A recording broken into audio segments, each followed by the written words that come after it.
آپ دیکھ رہے ہیں باخبر سویرا، جہاں آپ کو ملتی ہے تمام تر معلومات اور تمام تر اطلاعات. اور شو کے پہلے حصے میں ہم نے بات کی کہ فائنلی حکومت کی کچھ سمت نظر آ رہی ہے، لیکن یہ اتنا آسان نہیں ہوگا، کیونکہ اب جو بھی حکومت بنے گی اس کے سامنے ہوگا ایک بہت بڑا چیلنج، اور وہ چیلنج ہوگا قرضوں کے دلدل میں دھسے پاکستان کو اس ڈیٹ ٹریپ سے باہر نکالنا. یہ سب سے بڑا اور سب سے کڑا امتحان ہوگا آنے والی نئی سرکار کو، جہاں سیاسی محاذوں پر مورچہ زن مخالفین سے محاذرائی کا سامنا ہوگا، وہیں اس سے کہیں زیادہ پیچیدہ اور مشکل معاشی حالات کا بھی مقابلہ کرنا ہوگا. اور سب سے بڑا چیلنج جو ہوگا اس حکومت کے لیے وہ ہوگا ملک کو قرضوں کے چنگل سے نکالنا. اچھا، ظاہر ہے اس میں صرف وہ قرضے نہیں ہیں جو کہ بیرونی قرضے ہیں، جو ملکی قرضے ہیں، وہ تمام تر صورتحال ہے. پھر آئی ایم ایف کی بڑی شرائط ہوتی ہیں جب بھی ہم آئی ایم ایف سے ایگریمنٹ میں ہوتے ہیں، یا جیسے کہ ہمیں بتایا جا رہا ہے کہ اب جو نئی حکومت آئے گی، خود جو نامزد اب وزیر اعظم ہے شہباز شریف صاحب، وہ یہ فرما رہے تھے کہ ہمیں آئی ایم ایف کے پاس جانا ہے، یہ لامحال ہے. اور اس کے ساتھ ظاہر ہے جب شرائط آتی ہیں تو پھر وہ آپ سے ایکسٹرنل جو فائنینسنگ ہے اس حوالے سے بھی بات کرتے ہیں، جو اسکیڈول جو اب ری شیڈیولنگ ہونے ہوتے ہیں قرضے، اس کا بھی ذکر کیا جاتا ہے. تو اب یہ بتایا جا رہا ہے کہ اس وقت جو قرضوں کا حجم ہے وہ مجموعی طور پر 65,179 ارب روپے تک پہنچ گیا ہے، جو 131 ارب ڈالر بنتے ہیں. تو اسی طرح مہنگائی بھی بڑھ گئی ہے، اس کی روک تھام کے لیے بے روزگاری کے حوالے سے کیا جو اب سد باب کیا جائے گا. یہ وہ مسائل ہیں جو ایک نئی حکومت کے لیے بڑے چیلنجز ہوں گے، اور ایک ایسی حکومت جس کے لیے کہا جا رہا ہے کہ جی اب ایک کمزور حکومت ہے، کیا فیصلے کر پائے گی. اس پہ بات کر لیتے ہیں. ہمارے معیشت ہمارے ساتھ موجود ہیں عابد سلیری صاحب. Thank you so much for joining us. ذرا بتائیے گا، معاشی چیلنجز ایک بڑا فیکٹر رہے پچھلے 1.5-2 سالوں میں. ہم نے دیکھا کبھی معیشت ٹریک پر، کبھی ڈیفالٹ کی باتیں، پھر اللہ کر کے معاملات بہتر ہونا شروع ہوئے. اب جو حکومت بننے جا رہی ہے، آپ کے خیال میں سب سے پہلے 2-3 اگر ہم کچھ پوائنٹ آؤٹ کر دیں فیکٹرز، وہ کیا ہوں گے معیشت کو لے کے جو ان کو چیلنج کے طور پہ فیس کرنے ہوں گے؟ جی شکریہ صدف. سب سے پہلا چیلنج تو نئی حکومت کے لیے عوامی توقعات کو پورا اترنا ہے مہنگائی میں کمی کا. ظاہر ہے کہ الیکشن کی ساری کیمپین جو ہے اس میں تمام سیاسی جماعتوں نے اس بات کا وعدہ کیا کہ انرجی سستی کر دیں گے، پیٹرول، ڈیزل، گیس، بجلی، ان کی قیمتیں سستی کر دیں گے، کھانے پینے کی اشیاء جو ہیں وہ سستی ہو جائیں گی. اگر آپ کو یاد ہو نواز شریف صاحب کی جو پہلی تقریر تھی الیکشن کے ریزلٹس آنے کے بعد 2-3 دن بعد کی، تو انہوں نے اس کے آغاز ہی اس بات پہ کیا تھا کہ اب گیس، بجلی، روٹی، یہ ساری چیزیں سستی ہو جائیں گی. تو ایک طرف تو وہ اندرونی محاذ پہ جو ہے عوامی توقعات پہ پورا اترنا وہ ایک چیلنج ہے. اور وہ اس لیے چیلنج ہے کہ اب آپ تھوڑا سا اس کو دیکھیں کہ حکومت کو وزیر اعظم کو حلف لیتے ہی جو پہلا کام کرنا پڑے گا وہ ہے آئی ایم ایف کے موجودہ پروگرام کا اختتام، نئے پروگرام کی نیگوشیشن، اور پھر جو جون میں جو بجٹ پیش ہونا اگلے مالی سال کا، اس کی تیاری آئی ایم ایف کے ساتھ مل کے. اب یہ تینوں چیزوں کو اگر آپ اکٹھا کر کے دیکھیں تو اس کا مطلب یہ نکلے گا کہ آئی ایم ایف کے ساتھ ہم نے وعدہ کیا ہوا ہے ہم انرجی سرکولر ڈیٹ کو ختم کریں گے.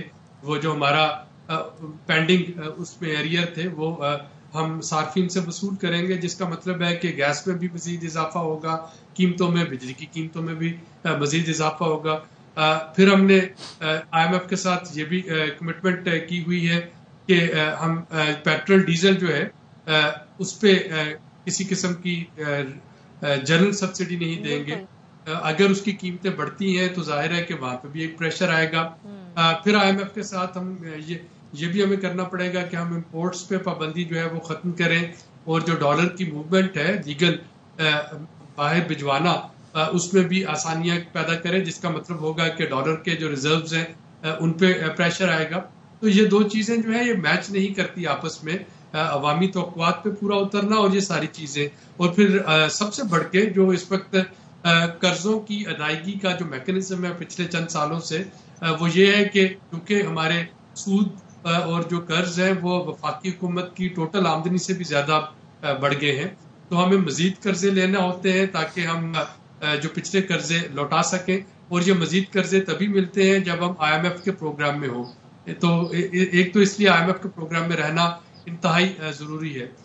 دوسرا جو چائنا اور سعودی عرب کے ساتھ جو ہمارے ڈپازٹس کا جو رول اوور ہوتا ہے وہ ڈپینڈ کرتا ہے کہ ہمارا سیاسی استحکام کتنا ہے، کیونکہ دوست ممالک جو بائی لیٹرل ہے وہ حکومتوں کو ابلائج کرتے ہیں، وہ کسی خاص شخصیت کو ابلائج نہیں کرتے، اور اگر ان کو یہ لگے کہ حکومت جو ہے اس میں سیاسی استحکام نہیں تو وہ اپنا ڈیسیژن تھوڑا سا لیٹ کر دیتے ہیں. تو یہ وہ بڑے چیلنجز ہوں گے جو کہ پھر باقی تمام چیلنجز کو جنم دے رہے ہوں گے. اچھا، ویسے عابد صاحب یہ آپ نے جو بات کی اس میں ایک بڑا اہم پوائنٹ تھا، وہ یہ کہ ہم جو قرض لیتے ہیں اس کو ری پے کرنا ہوتا ہے، اور ری پے کرتے کرتے ہی ہم وہ سارا خرچہ جو ہم لیتے ہیں وہ ڈیولپمنٹ سیکٹر پہ نہیں لگتا، وہ ملک کی ترقی پہ نہیں لگتا، کارخانے چلانے میں نہیں لگتا، ملک کی معیشت کا پہیہ چلانے میں نہیں لگتا. آپ کے حساب سے وہ کیا ایسے ہم لانگ ٹرم پلاننگ کریں کہ جس سے ہمارا کم از کم اس چیز سے تو چھٹکارا ملے، بھلے ہم IMF پروگرام میں رہیں بٹ IMF پروگرام کو ڈیٹ ریپیمنٹ کے لیے استعمال نہ کریں؟ دیکھیے وہ ایک میڈیم ٹو لانگ ٹرم چیز ہے، اس میں آپ کو اپنی آمدنی بڑھانی ہے، اپنے اخراجات کم کرنے ہیں. اس وقت کیونکہ ایک سیاسی جماعت جو کولیشن میں وہ کیبنٹ میں نہیں جائے گی تو شاید آپ کہہ سکتے ہیں کہ کابینہ کا حجم جو ہے وہ پچھلی چند حکومتوں کی کابینہ کے برابر نہیں ہوگا، سینچری نہیں کر پا رہی ہوگی. لیکن جو ایک پیپلز پارٹی جس چیز کی بات کر رہی تھی کہ جو منسٹریز جو ہے ڈیوالو ہو گئی ہیں وہ منسٹریز وفاق سے ختم ہونی چاہیے، 16 17 18 منسٹریز، تاکہ وہاں پہ تھوڑی سی حکومتی جو اخراجات ہیں ان کی بچت ہو سکے. اسی طریقے سے جو PSDP کو آپ دیکھیں تو پچھلی اسکیم جو ہے ابھی مکمل نہیں ہوتی، نئی اسکیم جو ہے سیاسی طور پہ ان کا آغاز ہو جاتا ہے. اس ٹرینڈ کو ختم کرنا ہوگا. تو اور جو سبسڈیز ہیں وہ صرف ٹارگیٹڈ سبسڈیز ہی رکھنا پڑیں گی. تو ایک طرف تو آپ کو جو اپنے اخراجات ہیں ان کو ریشنلائز کرنا ہوگا، دوسری طرف ریونیو میں جو سیکٹرز ہمارے ٹیکس نیٹ میں نہیں ہے ان کو ٹیکس نیٹ میں لانا ہوگا، بجائے اس کے کہ سارا ٹیکس مجھ پہ اور آپ پہ وہ تمام لوگ جو کہ انفارچونیٹلی سلیری صاحب ہوتا ہے. ایک اور یہاں پر ہم اپنے ریجن کی بات کر لیتے ہیں، ہم زیادہ دور نہیں جاتے، ہم بنگلہ دیش کے مثال دیتے ہیں. ہمارا اپنا ملک، ہم بچپن سے سنتے آ رہے ہیں زراعت میں جی ہم خود کفیل ہیں، اجناس. آج یہ حالات ہے جی ہمیں باہر سے منگانی پڑتی ہیں چیزیں. ٹیکسٹائل سیکٹر ہمارا بڑا زبردست رہا ہے، لیکن اس کے باوجود ہم دیکھ رہے ہیں کہ ہم کپڑا جو ہے اس طریقے سے ہم گارمنٹ کی مصنوعات بنا کے بیچ رہے ہیں. لیکن ہم بنگلہ دیش کی بات کریں، ان کی یہاں پولیٹیکل انسٹیبلٹی بھی رہی لیکن ان کی معیشت کا پہیہ چلتا رہا، وہ ترقی کرتے رہے. آج ان کی GDP دیکھیں، ہماری GDP دیکھیں، تو وہ ویژن آپ کو نظر آتا ہے جس کی ضرورت ہے. پاکستان میں پوٹینشیل بہت ہے لیکن اس کو یوٹیلائز کرنے کے ویژن نظر آتا ہے آپ کو آنے والی حکومت میں؟ دیکھیں اس سال میں شاید مینوفیکچرنگ پہ آپ 2024 میں بہت زیادہ ریلائی نہیں کر سکتے، کیونکہ جو گیس کے ٹیرف ہیں، جو بجلی کے ٹیرف ہیں، اور جو را مٹیریل پہ گاہے بگاہے جو امپورٹ پہ ریسٹرکشن رکھتی رہی یا ڈالرز میں LC کھلانے پہ، گو کہ ابھی پابندی آفیشلی ہٹ گئی ہے لیکن بیک لاگ ابھی بھی ہے. تو اس نے تقریباً ہماری انڈسٹری کو، صرف ٹیکسٹائل ہی نہیں باقی انڈسٹری کو بھی کچھ نان کمپیٹیٹو کر رکھا ہے. جب ہم ایگریکلچر کی بات کرتے ہیں تو ایگریکلچر میں 2 امپورٹنٹ فیکٹر ہوں گے جو کہ 2024 میں ڈٹرمن کریں گے ہماری زراعت کی ترقی کو. ایک تو ابھی گندم کی کٹائی کے موقع پہ موسم کی صورتحال، پچھلے چند سالوں سے ہم نے دیکھا ادھر گندم کی فصل پک کے تیار ہوتی ہے، ادھر آندھی بارشیں آ جاتی ہیں. دوسرا مونسون، کہ اگست سپٹمبر میں اس وقت مونسون جو ہے وہ کتنی رحم دل ہوگی، قدرت کتنی مہربان ہوگی. اگر خدا نخواستہ وہاں پہ سیلابی صورت پیدا ہوتی ہے تو ہمارا تمام ایگریکلچر جو ہے وہ اس پہ ڈیپینڈنٹ ہے.